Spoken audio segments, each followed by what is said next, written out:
Do you ever feel nostalgic for the era when we wore polyester suits that felt like slow cookers, or voluntarily slathered on baby oil to get a tan? The 70s didn't favor subtlety. It was an era of fearless, bold experimentation. Today, let's revisit the 25 most bizarre beauty trends, things we once swore we'd never try until we did. Electric blue eyeshadow.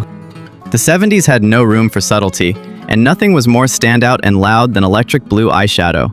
The color made a statement. Electric blue eyeshadow back then was like war paint. The application was neither gentle nor subtle. Instead of applying a thin layer, the eyeshadow was applied with strong intensity. Imagine a vibrant, almost neon blue layer of powder stretching from the upper eyelid all the way up to the brow bone. It was truly a neon explosion on the face, making the eyes undeniably stand out. This eyeshadow was not used alone, but was often combined to create the ultimate 70s look. It frequently came with frosted pink lips and feathered hair. It truly couldn't be mistaken for the bold style of the era. However, this electric blue eyeshadow epidemic also had its annoying limitations. Heavily applied eyeshadow, especially during the summer, tended to start melting. Imagine that blue eyeshadow gently running down your cheekbones as you enjoy a hot afternoon. Besides the risk of melting, the shimmer component of the eyeshadow also caused significant discomfort. Tiny sparkling shimmer particles could fall down, stick to the facial skin, or worse, fall into the eyes, causing extreme itchiness. But for the beauty warriors of the 70s, these minor inconveniences were nothing compared to achieving a look as striking as a disco star. Tickle roll-on deodorant. The culture surrounding Tickle was strongly fueled by massive marketing campaigns. Tickle advertisements were famous for showing young girls giggling and spinning. The ads made applying deodorant the highlight of their day. It transformed a boring hygiene routine into an exciting and charming moment. This product was considered a cultural icon of the 70s, regarded as the holy grail of personal hygiene at the time. What made Tickle unique and sought after was its revolutionary design. It was the first roll-on deodorant to feature a large, wide roller ball. The size of this roller ball was a major highlight. Tickle bottles came in bright neon colors, making them visually appealing and easily noticeable on the bathroom shelf. Owning a neon Tickle bottle was seen as participating in a popular trend. Tickle's giant rollerball was considered special for its ability to provide wide and quick coverage. Beyond the unique design, Tickle's scent was also described as peculiar. This strong scent, while perhaps considered abnormal by some, was loved by others because it was distinct and memorable.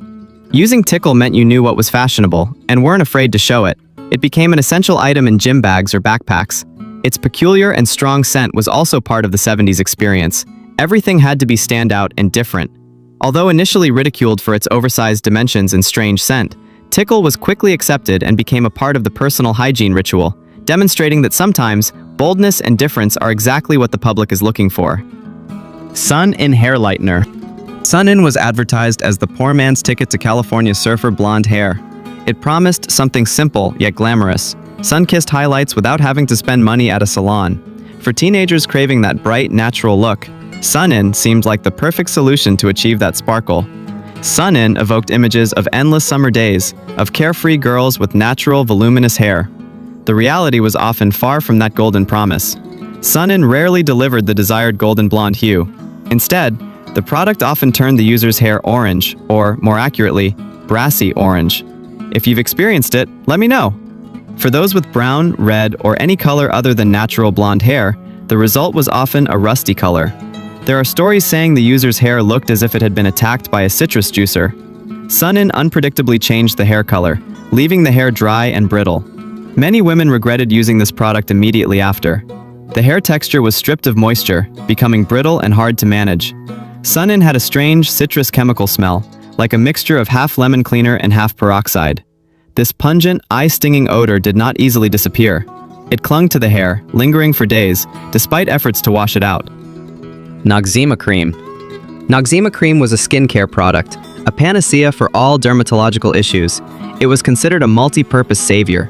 Noxzema was described as a cream that was characteristically cold-cooling, tingling, and medicinal smelling. Although today we tend to look for gentle products, in the 70s, skincare had to be an experience you could feel. Noxzema truly delivered that sensation. Noxzema was used for everything. It was used to treat sunburn, soothing skin damaged after sun exposure. It was a common solution for acne, based on the belief that the medicinal smell and tingling sensation were signs that it was killing bacteria. Or simply, When you felt generally uncomfortable, Noxzema was applied to provide a refreshing feeling. The key ingredient that provided this unique effect was menthol. Menthol caused the skin to react in two ways simultaneously. It felt both freezing and burning at the same time. This sensation was a confirmation that the product was working, an experience many users at the time trusted. Using Noxzema also came with certain troubles. If the user applied too much cream, Noxzema would start to peel off like dried glue. Instead of having soft skin, you would have white, dry patches of cream, causing discomfort when you had to scrape them off. Tanning with baby oil. Do you remember that the 70s decade was the era that worshipped tanned skin? The most bizarre tanning method of that time was sunbathing using baby oil. This tanning method was described as using a sun protection factor of SPF 00, meaning there was absolutely no protection. The goal was not gradual tanning, but to get tanned as quickly as possible. This sunbathing procedure was extremely simple, but inherently dangerous. To speed up the process, people would lie out in the yard, covered in baby oil. Baby oil not only softened the skin, but also acted as a sun-concentrating fluid, like a lens, absorbing maximum heat and sunlight. To enhance the effect, a reflective sun shield was often used. This shield was placed under the chin or around the face, concentrating additional sunlight onto the face and neck. This was a serious ritual, often lasting many hours under the harshest sun. The expected result of a long day of sun exposure was that your skin turned dark brown and felt crispy. The skin was severely damaged by high-level sunburn. The inevitable consequence was skin peeling, a process described as a rite of passage in beauty culture. Although skin peeling was very painful and left behind flaking patches of skin, it was proof that the person had successfully achieved a tan. If this video brings back beautiful memories, don't forget to hit the hype button below. Your support helps nostalgic content like this live on. The feathered hair frenzy. The feathered hair craze swept across America, inspired by the look of Farrah Fawcett. This perfectly windswept, wavy hairstyle became a phenomenon, experimented with by both girls and some boys. It offered a carefree, athletic, and extremely glamorous look, making people feel like they had just stepped off a California beach. Farrah Fawcett turned this hairstyle into a symbol of unstoppable confidence. Achieving this perfect feathered look was not easy. It required a complicated styling process and extraordinary effort. The procedure began with carefully blow-drying the hair, followed by the step of flipping the hair, using a round brush and a hairdryer to create the outward curl backward. After achieving the desired shape, the hair needed to be strongly hairsprayed to hold the style. And most importantly, repeating this process for all layers of hair to ensure every strand was perfectly positioned, creating the soft, feathered effect. When styled correctly, feathered hair gave the person an unstoppable feeling. It was the perfect combination of volume and movement. But this perfect look was extremely sensitive to humidity. When humidity rose, all the effort put into the drying, flipping, and spraying process would collapse miserably. The hair would lose its perfect wavy shape, turning into an unruly, frizzy mess. Having to constantly battle the weather to maintain the hairstyle was a never-ending fight. Sea Breeze Astringent. The concept of skincare in the 70s was that you had to feel the product working, and Sea Breeze did that intensely. Accepting the pain demonstrated a fearless spirit and a willingness to endure anything. Sea Breeze Astringent was designed to attack facial grease unsparingly. This product didn't just remove oil. Its effect was so strong that it made the oil on the skin evaporate, causing the face to switch from oily to a freezing cold state. Users immediately felt the product working. Initially, it was a tingling sensation, but it quickly transformed into an intense, stinging feeling. This was the definite sign that the product was deep cleaning. The telltale sign of someone using Sea Breeze Astringent was obvious. When applied to the skin, the user's eyes would water, and the skin might turn red due to the strong reaction. Its medicinal scent was pungent. The sensation was akin to disinfecting your face with alcohol, an extremely potent experience. Although this sensation was painful and uncomfortable, those who used it believed this was the only way to achieve genuinely clean skin. Using Sea Breeze was considered a brave act. Girls back then were seen as warriors if they could withstand the intense burning sensation the product delivered. The wedge hairstyle. The wedge hairstyle, also known as the Dorothy Hamill hairstyle, was defined in the mid-70s, specifically in 1974, created by a student of Vidal Sassoon. However, it was figure skater Dorothy Hamill who truly made it famous when she won the Olympic gold medal in 1976. Following Hamill's victory, her wedge haircut became a trend, causing American girls to rush to salons demanding, "Give me the Dorothy now." The wedge was seen as the best combination of both worlds, easy to maintain, yet stylish enough to make someone feel like a star. The wedge was an athletic, fresh haircut that easily created a neat look. However, this ease was only true on paper or on the head of Dorothy Hamill, who had her own beauty team. For the average teenager, maintaining this hairstyle required considerable care and technique. This hairstyle needed constant maintenance to retain the perfect wedge shape. Every morning, users needed a powerful hairdryer, likened to a jet engine, to shape the layers of hair so they flipped inward precisely. If the hair didn't flip inward as desired, the person would look like a confused mushroom. Styling failure could transform the sporty, sharp look into an unfortunate clumsiness. The perm revolution. By the end of the 70s, perming hair was no longer just for women. Men also joined this revolution. Perming provided the desired volume and texture, fitting the strong, unapologetic style. This perm revolution changed the face of hair salons. The results of perming varied widely. Depending on the type of chemical and the size of the rollers, the hair could achieve anything from seductive soft waves to a state that looked completely like a poodle. One of the signature styles was the layered perm, where the top section of hair remained smooth, while the bottom section featured large, prominent curls. In contrast to this voluminous curly style, those following the punk rock movement chose a different form of self-expression. They cut their hair short, spiked it up, and dyed it various neon colors, challenging all traditional hair rules. Although the aesthetic results might be debatable, the most hated factor of perming was the smell. The perming process used strong chemicals that created a pungent, eye-stinging chemical odor. This unpleasant smell was not easily eliminated. It permeated the hair, clothes, and scalp, and could linger for days after the procedure was complete. This chemical smell was the price paid for the voluminous look and permanent curls. The frosted lipstick takeover. The 70s had an intense love affair with frost, and this was most evident on the lips. The rise of frosted lipstick was a phenomenon. It wasn't just a hint of sparkle, it was a layer of shimmering, icy frost. This frost layer was everywhere, from pale pink to metallic silver. The fashion rule of this era was simple. If your lips don't sparkle like a disco ball, you haven't done it right. Frosted lipstick was an indispensable element to complete the dazzling and bold disco style. It conveyed a feeling of boldness, coolness, and glamour.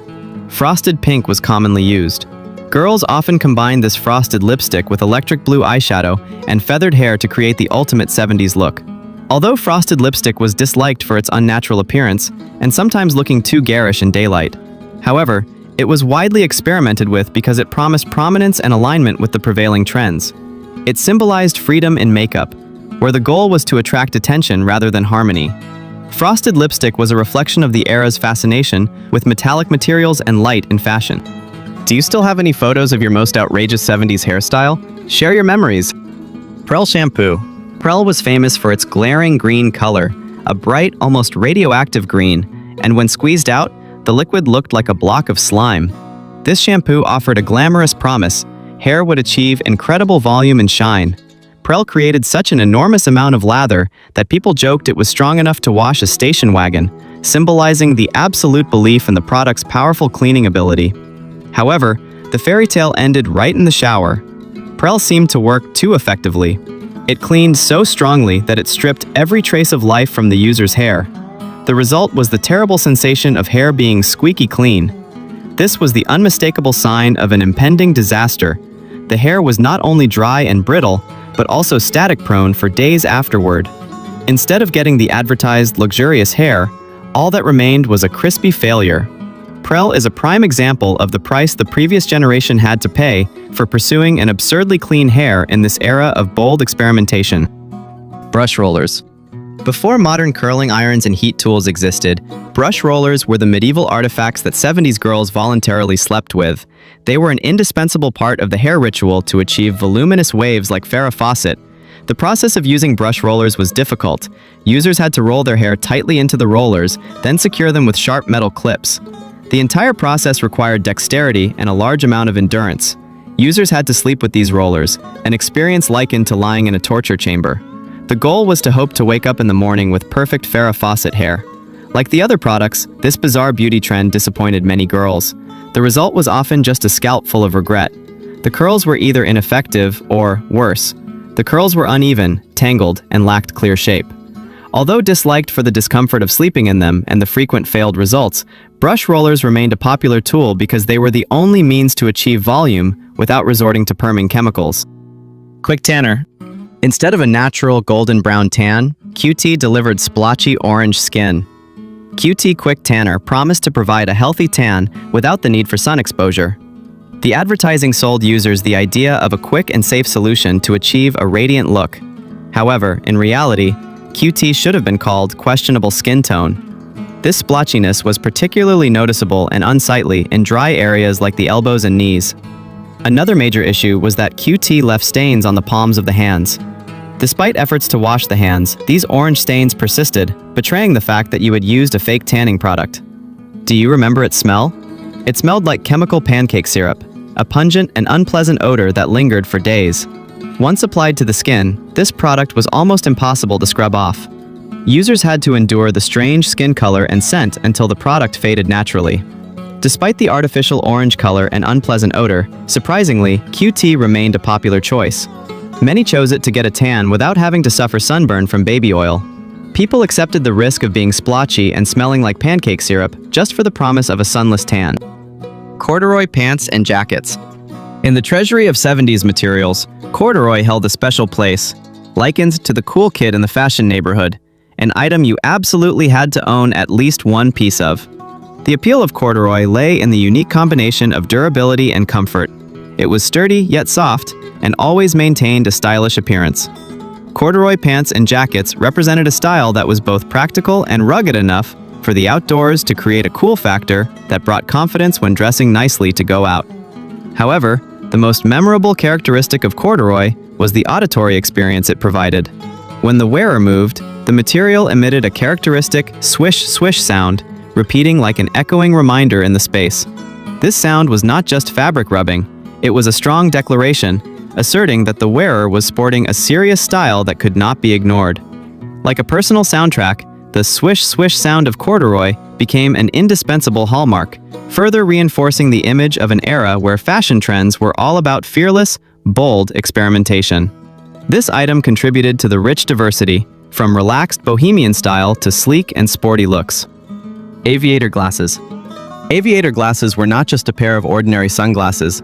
They were the epitome of cool, stylish, and sexy in the 70s. With sleek metal frames and tinted lenses, aviators quickly became a status symbol, an accessory that made an immediate statement. The feature that made aviators so captivating was the mystery and edge they conveyed. They afforded the wearer the ultimate privilege of the era, the ability to look around without anyone knowing where you were looking. This accessory suggested control, as if the wearer had their life mastered. Paired with other trends like headscarves and oversized sunglasses, aviators reinforced the luxurious, cool, and slightly mysterious look. They didn't just shield the eyes from the sun, they created a psychological screen, a subtle barrier between the wearer and the world. In a decade famous for absolute confidence, wearing aviator glasses was a quiet way to assert power and allure, turning moments of observation into an art. If you could go back in time and stop yourself from trying one of these products, which one would you choose? Share a product you once used. Peasant blouses. Peasant blouses were a key trend that provided the embroidered elegance, lightness, and looseness of the bohemian style. This trend was not random. It was inspired by traditional Eastern European folk attire. Subsequently, famous designers like Yves Saint Laurent popularized them widely, transforming these ethnic-inspired shirts into high fashion. Peasant blouses were typically made from soft cotton or linen, featuring delicate embroidery, drawstring necklines, and slightly puffed sleeves. They offered a feeling of comfort and aligned with the 70s spirit of self-expression. Peasant blouses created a relaxed, easy, and carefree look, perfect for women who wanted to escape the tight, rigid outfits of the previous decade. They were the ideal choice to pair with flared jeans. This trend gradually lost appeal among those who favored a more sharp, reserved style, because peasant blouses were too loose and had an informal appearance. Makzu weit.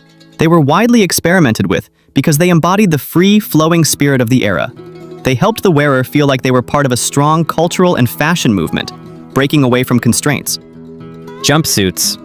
Jumpsuits were considered one of the most exciting fashion inventions of the 70s, a bold and loud outfit worn by the biggest celebrities of the time. Jumpsuits were a fashion dream because they promised elegance and neatness with just a single zipper. They created the illusion that the wearer had every aspect of their life and personal style under control. This item was worn by Elvis, David Bowie, Cher, and Farrah Fawcett. Women's jumpsuits were often form-fitting, flared, and extremely glamorous, perfect for a night out and making them feel invincible. For men, jumpsuits were a statement of absolute confidence. The flared silhouette of jumpsuits paired with platform shoes created incredible height and fluidity on the dance floor. This illusion of perfection and convenience instantly shattered when the wearer faced the need to use the restroom. This was the moment the jumpsuit became the fashion trap.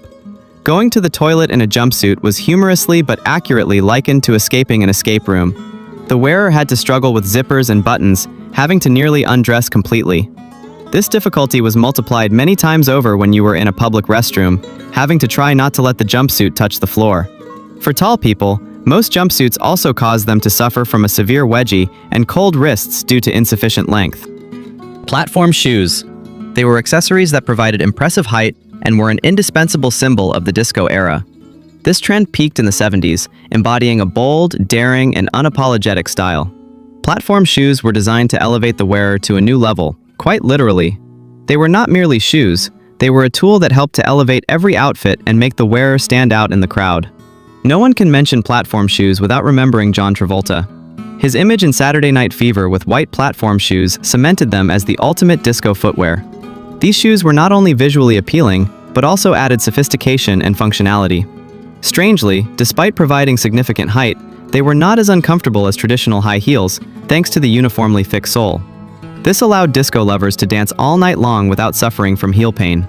Despite their bold and beloved appearance, platform shoes also carried the inherent risk of injury they presented. The high, clunky soles made walking quickly dangerous. Polyester leisure suits. Step into any disco dance floor in the 70s and you would see polyester leisure suits as the defining attire for men's fashion. This two-piece suit was made from 100% double-knit polyester, a material considered revolutionary at the time. They usually came with wide lapels, dramatically stretched out, and flared pants, matching colors that signaled a readiness to party. These suits were called polyester masterpieces by designers. They often featured bright, even vibrant colors, like chartreuse or royal blue, practically screaming, "Look at me." Aesthetically, they looked sleek, making the wearer appear to have their life under control, especially since the fabric often shimmered under the disco lights. Who knew that behind that splendid appearance lay a harsh reality? The polyester material turned them into a physical disaster.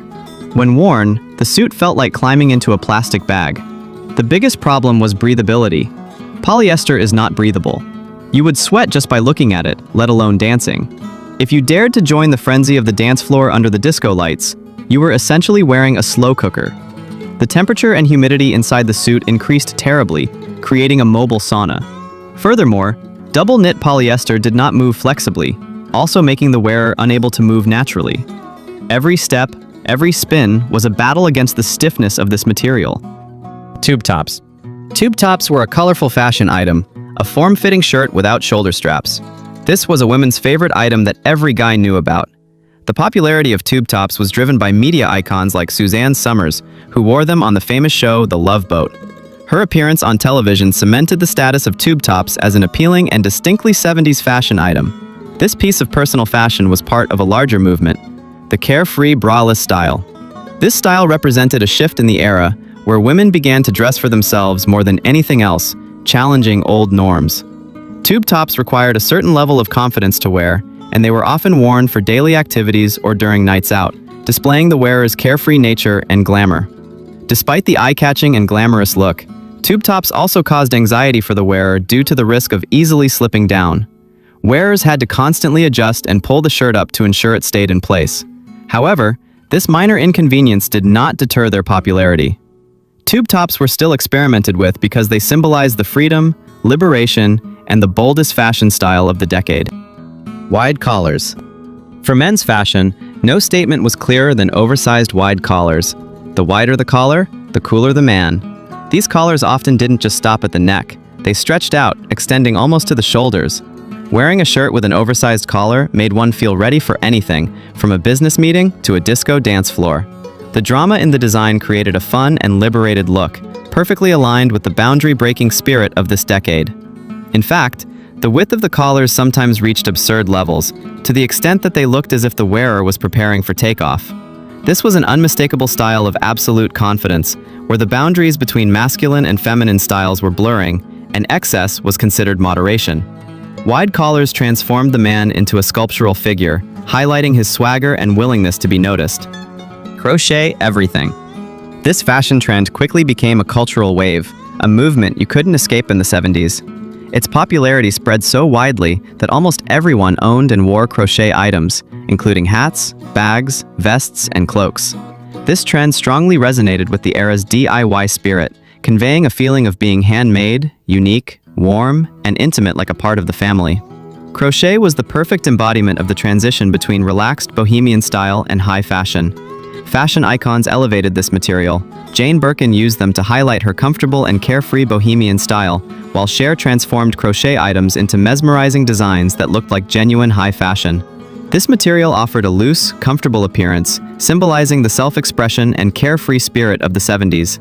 Wearing a crochet cloak was like carrying a piece of handcrafted art, evoking a sense of adventure and nostalgia, while demonstrating strong individuality in a period where style boundaries were broken. The strong proliferation of crochet items proves that the 70s was a time when people dressed for themselves more than anything else. AIDS diet candy. AIDS diet candy was a strange product of the 70s, an era where the dieting industry was booming. This candy had a chocolate flavor and promised to curb appetite using a mysterious scientifically advertised ingredient. This diet candy had an extremely unfortunate name, which was AIDS. Although the name originated from the word AIDS, it was misleading and uncomfortable. Regarding the taste, it was described as awful. It tasted like stale Tootsie Rolls that had been dipped in perfume. Users were instructed to consume one piece with a cup of hot water before meals. This product surprisingly delivered on its promise. It only made the users lose their appetite because of the taste itself.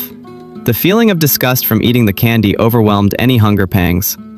Although users noticed the controversial name and terrible taste, it was still experimented with because of the promise of an easy weight loss solution. This gives us another insight into the 70s. Many people were truly willing to try anything to fit the aesthetic standard. Has a memory ever flashed through your mind making you gasp? Am I really that old already? Things that used to be familiar, from how we listen to music, watch TV, to habits that seem like just yesterday, now suddenly become undeniable signs of middle age. In this video, let's look back at 25 things that instantly make you realize how fast time has flown. Struggling with tangled phone cords? Do you remember the days when communicating required patience and sometimes physical strength? Before mobile phones and cordless landlines became popular, everyone owned a landline phone, often a rotary phone or an early push-button type. No matter how careful you were, no matter how much you swore you would never twirl the receiver while talking, eventually that cord would get tangled into an inextricable mess. It was an essential part of life. Sometimes these cords were even stretched so far that you had to stand right against the wall while chatting. When you tried to untangle it, you had to smooth it out with your hands, twist it back, and stretch it. Furthermore, these old phones also demanded a good memory. To call someone, you had to dial the number from memory. Unless you carried a small address book or used a bulky phone book, you relied on your ability to remember long sequences of numbers. This is unlike today, where mobile phones have replaced both those tools and store hundreds of numbers with just one touch. The younger generation today probably doesn't understand the concept of the long, continuous dial tone signaling the line is ready. Paid long-distance calls. Imagine a world where calling grandparents in another state or friends who moved far away was a financial decision that required careful consideration.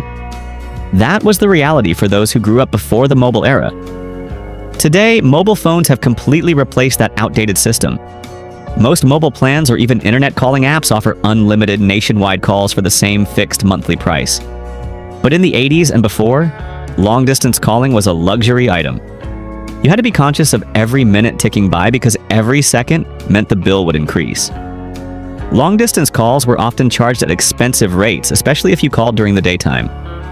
Families often had to wait until off-peak hours in the evening or weekends to make important calls to save money. If you were a teenager wanting to talk to a girlfriend in another city, you had to make a silent bargain with your parents, or be ready to face their wrath when the phone bill arrived. The feeling of anxiety as the clock ticked, and you knew you had exceeded your budget, is an unforgettable experience for the 80s generation. The disappearance of long-distance charges is one of the biggest changes, helping us realize we lived through a completely different era. Hitting the TV to see better. Let's remember the old heavy box TVs, large pieces of furniture that were as heavy as a naval destroyer. They not only occupied a corner of the living room, but also required a special ritual whenever the signal was fuzzy. What was that ritual? It was hitting the sides or the top of the TV forcefully to try and regain a clear signal. We did that every day. The rough texture of the TV cabinet, the dry thud sound when your hand hit the wood or plastic layer. Amazingly, this actually worked. No one truly knew why applying physical force helped improve the image, but it was a universal and effective troubleshooting method at the time. When the image was full of static snow or the colors were jumbled, the first and almost instinctive reaction of any viewer from the 80s was to gently tap the device. These TVs were often old wooden console TVs. Next to them, there were often the necessary metal tables so you could eat dinner while watching your favorite show. Sometimes these tables were stored under the sofa or in the closet, or if your family was more sophisticated, you had a dedicated stand. But wherever they were, the ritual of hitting the TV was part of the entertainment life. The necessity of hitting the TV has disappeared entirely in the digital age. Today, flat, light TVs use digital signals. Either you have a clear signal or you have no signal at all. There is no slightly clear or slightly fuzzy. If the screen is faulty, you can't hit it. You can only call warranty service or buy a new one. Baby Jessica is grown up. There are news stories that make the whole country, and even the world, hold its breath and glue its eyes to the TV screen. The story of baby Jessica was one of the biggest, a major news event in October 1987. Baby Jessica McClure, then only 18 months old, fell down a 22-foot well in Midland, Texas. The entire campaign to rescue her became a non-stop, 56-hour reality TV show, drawing the attention and prayers of millions. The whole world watched as rescue teams dug the earth and tried to reach the little girl. Ultimately, Jessica was successfully rescued. Look at the time that has passed since that shocking event. Jessica, once a symbol of global hope and concern, is now 37 years old. She is married and is the mother of 2 children, one 15 and one 13 years old. The news event we anxiously and emotionally followed years ago is now so distant that its main character has no memory whatsoever of the terrifying incident. Going to the record store.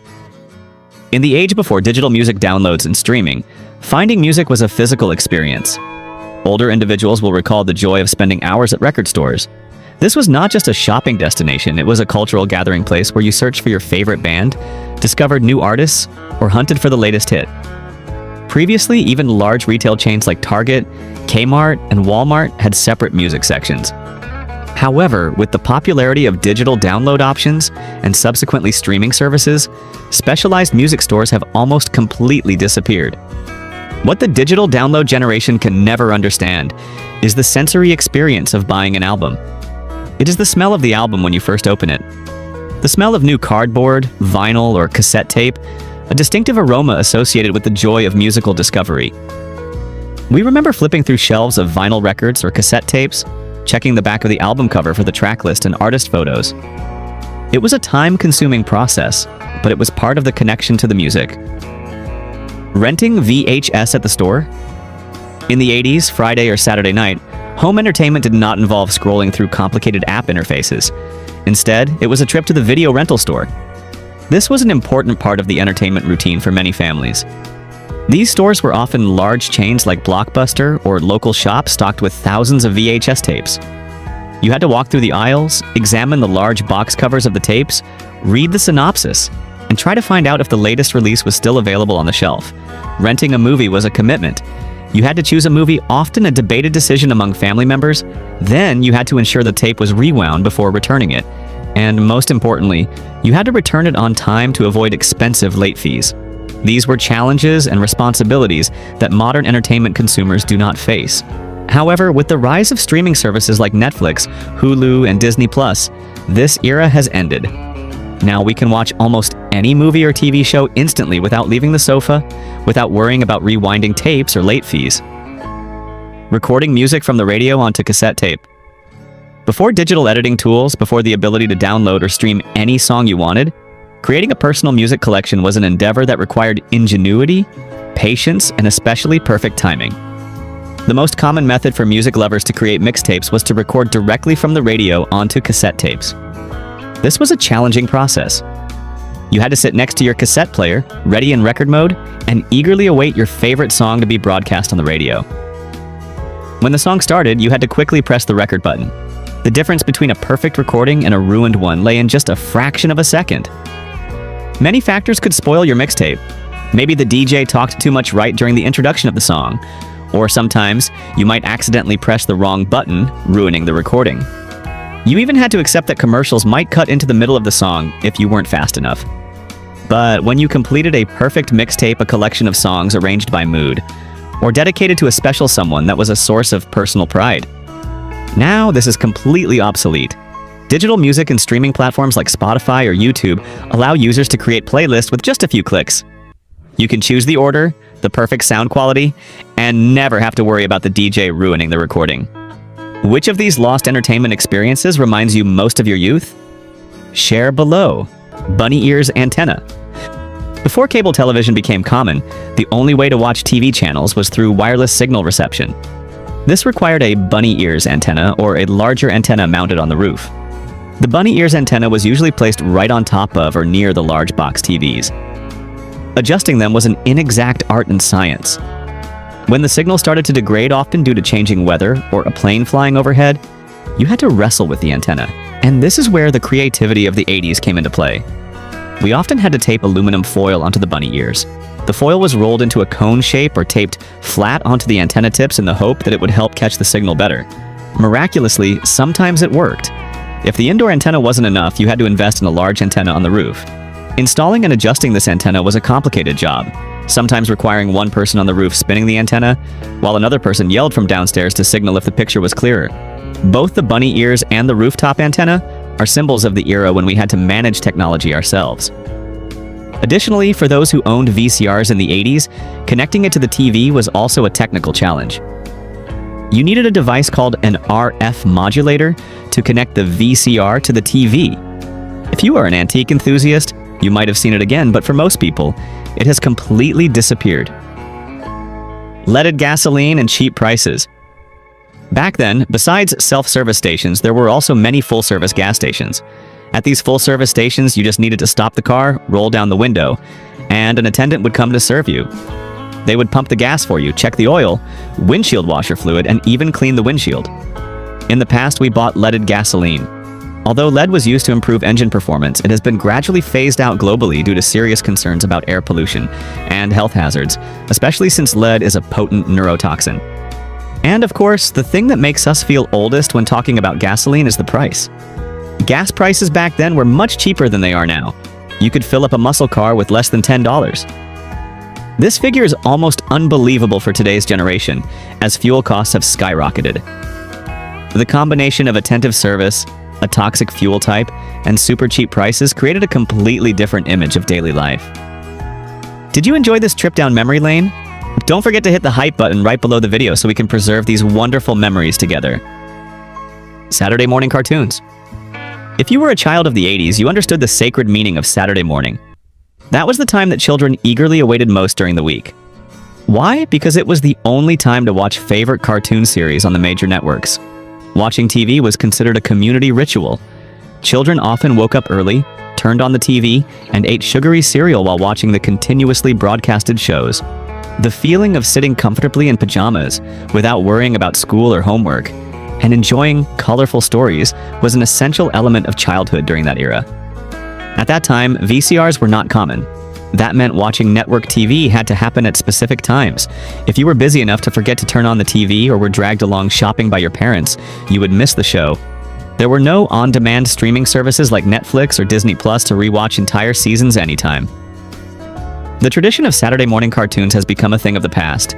Since at least 2004, the three major American networks have stopped broadcasting cartoon programs under this model. The advent of Cartoon Network, DVDs, and later streaming platforms made Saturday morning cartoons obsolete. Chickenpox parties. This is perhaps one of the child-rearing customs that the younger generation today will find most astonishing. In the 70s and early 80s, before the chickenpox vaccine became widely available, many parents organized chickenpox parties for their children. However, don't think of these parties with birthday cakes, paper hats, or fun games. It wasn't like that at all. The purpose of a chickenpox party was to bring children together so they would intentionally catch chickenpox early. The logic behind this was that most people contracted chickenpox, and generally contracting the disease in childhood was much milder than contracting it as an adult. So how did a chickenpox party happen? Usually children would be taken to visit a child who currently had chickenpox. Parents would try to introduce the virus to their children through contact. This could be as simple as touching the sick child. If your child couldn't attend, sometimes parents would visit themselves, then bring the virus home for their child to be exposed. It sounds strange, but for parents at the time, this was a practical strategy. It allowed them to control when their children got sick and recovered in order to get this over with at a convenient time for the family, rather than the illness appearing unexpectedly during Christmas or another important event. Floppy disks. For those who started using computers in the 80s and 90s, floppy disks were the standard for storing and transferring digital data.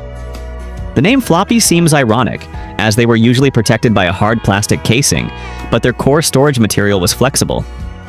Floppy disks came in various sizes. Initially, there were the larger 5.25-inch disks, followed by the more compact and popular 3.5-inch disks, which had a protective metal slider on the outside. The feeling of inserting the disk into the drive and hearing the crrr sound of the computer reading the data was a familiar experience. However, floppy disks had severe limitations. They had very limited storage capacity. For example, a 3.5-inch disk only stored about 1.44 megabytes, a number that is almost meaningless in today's data world. To store a large file, you often had to split it across multiple disks. More importantly, floppy disks were very easily damaged. Just a small stain, nearby magnetic force, or a slight bend could render the data unrecoverable. Losing a floppy disk meant losing your work. Floppy disks have been completely replaced by much more efficient storage solutions. USB flash drives and cloud services offer thousands of times more storage capacity and are much more reliable. Attending aerobics class. The 1980s were not just a time of new technology, but also an era of vibrant and energetic aesthetic fitness. Exercise shifted from rudimentary gyms to high-energy group aerobics classes. Classes like jazzercise became extremely fashionable, attracting millions of people. Group aerobics was a cultural phenomenon, known for loud music, fast rhythms, and coordinated movements. But what made it most memorable was the accompanying fashion. Participants often wore multicolored unitards, tights, and especially brightly colored leg warmers, often neon. Hair was styled big and tied with headbands. This was a bold and dynamic fashion statement, reflecting the lively style of that decade. The popularity of group aerobics has gradually declined.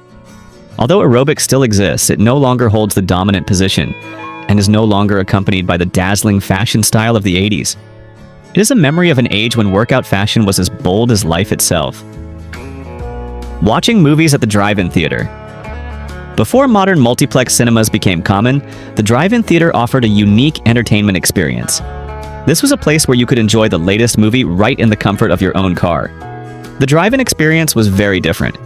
Audiences drove into a large parking lot, facing a giant screen. The sound was usually transmitted through a small, bulky speaker attached to the car window. It was an ideal place for romantic dates or a fun outing for the whole family. However, the popularity of drive-in theaters has severely declined. Their collapse was due to a combination of economic and technological factors. High land costs in urban areas made maintaining a large parking lot financially unfeasible. Furthermore, fierce competition from modern indoor cinemas and the financial requirement to convert to digital projection technology caused many drive-ins to close. Although a few drive-in theaters still operate as a nostalgic touch, they are no longer common and an essential part of entertainment culture. Using the library card catalog. In the era before the internet and digital databases, finding books in the library was an old-school hunt that required using the physical card catalog. This was a massive system consisting of hundreds, perhaps thousands of small wooden drawers, each filled with thin index cards. Every book in the library had a set of index cards, organized by title, author, and subject. To find a specific book, you had to go to the card catalog area, pull out the drawer containing the first letter of the title or author's name, and flip through the paper cards. On each card, you would find essential information such as the title, author, and most importantly, the call number, a code that pinpointed the exact location of the book on the shelf. The physical act of pulling out a heavy drawer, the rattling sound of the cards, and the smell of old paper in the library are memories the modern generation lacks. This process could be quite time-consuming, especially if you weren't sure exactly what you were looking for. Carrying paper maps. Remember the days when driving to a foreign city was a test of navigation skills and patience? Before GPS and digital map applications, finding your way required relying on physical tools, paper maps, atlases, or in the late 80s and 90s, printing directions from a computer. Carrying paper maps was an indispensable part of every long journey. These maps were often very large, difficult to unfold and difficult to fold back correctly, especially while driving. You had to stop by the side of the road or ask your passenger to be the navigator, trying to read the small lines and symbols. The pressure on the navigator was enormous. Misreading a turn could lead you astray for miles. The bulky atlases were an improvement, but they still required flipping back and forth between pages to follow the route. When home computers became more common, a new method emerged: printing turn-by-turn directions. These detailed printouts, often taped to the dashboard, were a major improvement. But if you missed a turn, the entire plan fell apart, and you had to find a public phone to call home or start over. 35mm film camera. In the modern world of smartphone cameras and unlimited cloud storage, taking pictures with a 35mm film camera is something only nostalgia enthusiasts do. However, in the 80s, it was completely normal. Film cameras required users to manually adjust settings such as aperture and shutter speed, depending on the type of camera. More importantly, each film roll could only take a limited number of pictures, usually 24 or 36 exposures. This created significant caution before pressing the shutter button. You had to think carefully about the composition and the moment, because every click was a cost. But the thing that made this experience most different was the wait. After the film roll was finished, you had to take it to the store for developing. This process could take several days, sometimes even weeks. The feeling of eagerness mixed with anxiety while waiting for the photos to return is a lost emotion. You didn't know if the photo was overexposed, blurry, or even if someone had their eyes closed until you held the printed photos in your hand. Digital cameras and smartphones have completely eliminated this process. They offer the ability to instantly preview photos, nearly unlimited storage, and the ability to share photos in seconds. Using typewriters. Before personal computers and word processing software dominated every office and home, typewriters were the common tool for creating documents. They were the standard in offices, schools, and even at home. Typewriters operated based on a physical mechanism. Every time you pressed a key, a metal bar struck an ink ribbon and imprinted a permanent character onto the paper. The most notable feature of the typewriter was its permanence. There was no undo button. There was no option to delete completely. If you made a spelling mistake or a typo, correction was complicated. You had to use correction tape or correction fluid, then carefully type the character again. Generally, you often had to start the entire page over. The noisy clack, clack, clack of the keys and the ding of the bell signaling the end of the line were characteristic sounds of the office or classroom environment back then. The advent of computers and word processing software replaced typewriters with much more advanced features. What is one thing from the 80s you wish you could bring back? Let us know what you want to see in the next video. Back to the Future. The movie Back to the Future is one of the greatest cinematic works to emerge from the 80s. The original film was released in 1985, taking us back in time to 1955. However, it is part 2 of the film, released in 1989, that makes us feel the cruel passage of time. In Back to the Future, Part 2, the main character Marty McFly took a trip to a future that, at the time, felt very distant. That future was the year 2015. The movie created an exciting vision of 2015, a world full of incredible technologies. We saw things like hoverboards, self-lacing shoes, and 3D movie advertisements. In 1989, when the movie premiered, 2015 seemed like a distant horizon, a technological milestone that an entire generation eagerly awaited. The funny thing and the biggest age shock is the fact that 2015 is now the past. At the time the movie was released, imagining the future was certainly difficult. But now, the difficult thing is looking back and realizing how long ago those classic films were released. Daniel-san is older than Mr. Miyagi. And here is the final thing that should shock you about the relentless speed of time. Comparing the ages of the actors from the classic film The Karate Kid. The original movie premiered in 1984, telling the story of Daniel LaRusso, played by Ralph Macchio, trained by the wise teacher Mr. Miyagi, played by Pat Morita. This is a story of coming of age and martial arts spirit. When the original film was released, Pat Morita, Mr. Miyagi, was 52 years old in real life. He was the epitome of wisdom, patience, and experience. Now look at Ralph Macchio. When the series Cobra Kai premiered in 2018, Ralph Macchio was 56 years old in real life. The undeniable fact that makes us feel older is that Ralph Macchio, the young Daniel San we watched, is now older than Sensei Mr. Miyagi was when the original story began. This age role reversal is a clear reminder that we have been through many decades. The actor who played the student is now older than the actor who played the wise teacher of yesteryear. Pac-Man is 43 years old. For anyone who grew up in the 80s, Pac-Man is an iconic name in video games. This game was not just a pastime. It created an entire cultural phenomenon known as Pac-Man fever. Pac-Man, the famous arcade game, debuted in May 1980. This simple yet addictive game where you control Pac-Man eating dots and avoiding the four ghosts Blinky, Pinky, Inky, and Clyde became an essential part of the arcade centers at the mall. These arcades were once filled with noisy machines playing classic games. What instantly makes us feel old is looking at the actual number. Pac-Man is now 43 years old. This is a shocking fact. To put this number into context, Pac-Man is the same age John F. Kennedy was when he became president. The fact that a revolutionary video game that shaped the childhood of an entire generation is now considered an antique and has entered middle age is a powerful reminder of the passage of time. The children who used to spend coins playing Pac-Man in arcades are now older adults. Star Wars items becoming antiques. The 70s and 80s were the golden age of the Star Wars franchise, especially with the release of The Empire Strikes Back in 1980 and Return of the Jedi in 1983. These films created a huge demand for merchandise, and Star Wars toys and Halloween costumes became the most sought-after items. The toys and costumes we once played with or wore as children are now more than just mementos. They have become collectible items with high value. Especially if they are intact, unopened, their value can reach thousands of dollars. Realizing that the plastic toys we used to destroy as children are now carefully preserved in collectors' display cases is clear evidence of the passage of time. It's not just a change in monetary value, it's a change in status. A common children's toy is now an antique.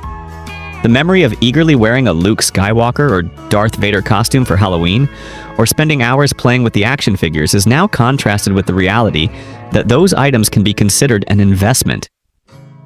John Candy has been deceased for 29 years. John Candy was an indispensable face in 80s cinema. He was a beloved comedian, starring in many hit films such as National Lampoon's Vacation, Splash, Uncle Buck, The Great Outdoors, and most famously Planes, Trains, and Automobiles. His acting career began in 1973, and he brought countless laughs and memorable characters to audiences. What makes many feel deeply older is the truth about his death. John Candy passed away in 1994 at the age of 43. When we look back at those movies, we still see him in the prime of his career. However, the truth is that he has been gone for 29 years. This period is longer than his entire acting career. That is a powerful contrast regarding the passage of time. A period longer than the time he spent creating the works we still love and re-watch. It makes us realize that a new generation of audiences has grown up without the chance to see new works by John Candy, and our memories of him are now a part of film history. Thank you for watching. If this trip down memory lane brought a smile to your face and stirred up dear memories, don't forget to hit the like, share, and subscribe buttons to Back to Yesterday so we can continue to cherish beautiful memories together.